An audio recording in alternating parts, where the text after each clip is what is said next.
I would mount her. Yes, I encountered Green Porno in its debut season. I would penetrate her. It's, I don't know, Sesame Street meets Joy of Sex. She would snatch my head off. It makes you just a little bit uncomfortable.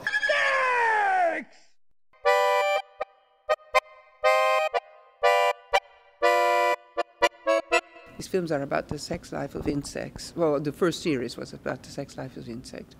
And I live in New York, and I often go to the zoo because I like animals. And so I called a friend who works at the zoo and asked her if she had a scientist who could help me. And she said yes. I had been frustrated about not finding a good tool to communicate some of the conservation problems that I wanted to communicate. So I was trying to write popular articles and scientific articles and giving talks, and people go back and it's business as usual, and I was frustrated about that. My first impression was that this is incredibly clever, very, very engaging. What a wonderful way to get people involved and become more aware of biology, marine conservation, biodiversity. I went to the web and took a look, and the vignettes are absolutely wonderful examples of science communication in my view. And when I saw it, and I saw the surreal part of it, yet the accuracy, the scientific accuracy, I said, this is completely new. Because my film was called Green Porno, and the name porno, I think some people were, and they were my first film too as a director, so people didn't know exactly what I was doing, and they were reluctant to get too involved. I think there might be some issues with sexuality. There might be some issues with it being a little too pop culture-ish, although that's an aspect of it that I find completely delightful because it seems respectful of scientists and friendly to non-scientists. If there's anything that gets people thinking deeply, it's got to be sex.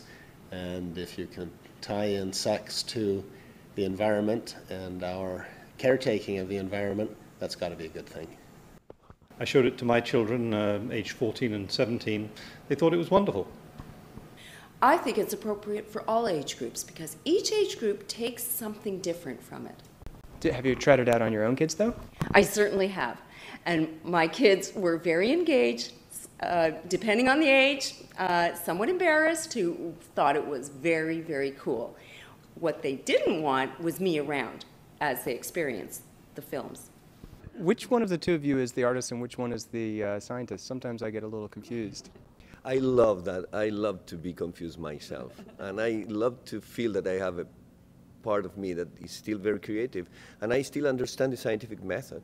And I would use the scientific method when the scientific method can be applied. But that doesn't mean that I want to live all my life only applying the scientific method. I'm a bird watcher, bug watcher.